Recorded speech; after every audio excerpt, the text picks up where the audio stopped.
Excellences, messieurs les ambassadeurs, mesdames et messieurs, bonsoir, bienvenue à la résidence de France où j'ai le plaisir de vous accueillir ce soir pour une soirée poétique, franco-arabe, exceptionnelle.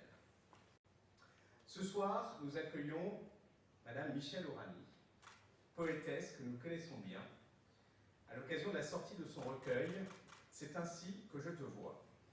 Michèle est née au Liban, une mère francophone, et a très tôt été imprégnée de la culture française. C'est en tant qu'observatrice du Liban depuis Riyad qu'elle nous offre ce recueil. Sa poésie prend sa source dans les tragiques événements qui secouent son pays, et notamment cette terrible explosion d'août 2020 qui a frappé le port de Beyrouth et qui a frappé surtout les esprits dans le monde. Mais si la poésie prend parfois ses racines dans la douleur, elle est aussi porteuse d'espoir pour le futur. Et Michèle Orani apporte à sa terre natale, le Liban, une belle déclaration d'amour. Elle utilise pour cela la langue française. Car la poésie, c'est à la fois être un témoin et une manière de surmonter les épreuves.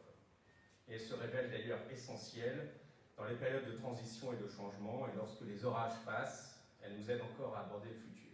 Et comme vous le savez, eh bien, ce Liban m'est très cher à la France, et nous avons évidemment beaucoup de pensées ces derniers mois pour le peuple libanais. Et je salue la présence de mon collègue, l'ambassadeur du Liban, parmi nous, et de son épouse. Donc ce soir, la poésie, eh bien, je souhaite qu'elle serve de pont entre la langue française et la langue arabe, et entre eh bien, les peuples francophones et bien sûr les peuples arabes, et qu'elle puisse porter un message d'espoir. Permettez-moi de vous citer quelques-uns des vers de Michèle Orani tirés de son poème « Bonjour l'espoir ». Il y a des jours où l'espoir jaillit des profondeurs, fait irruption à la surface et déchire l'horizon.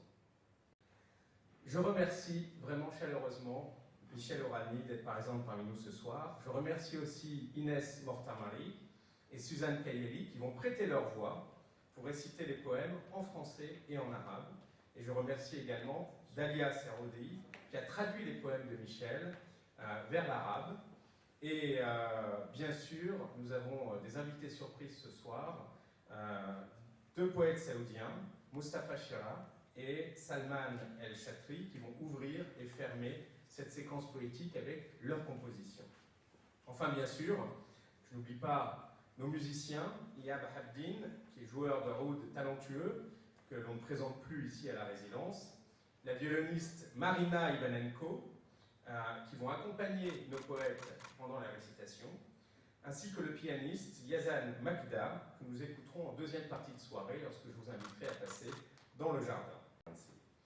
Je vous souhaite à tous une excellente soirée en poésie, dans les langues arabes et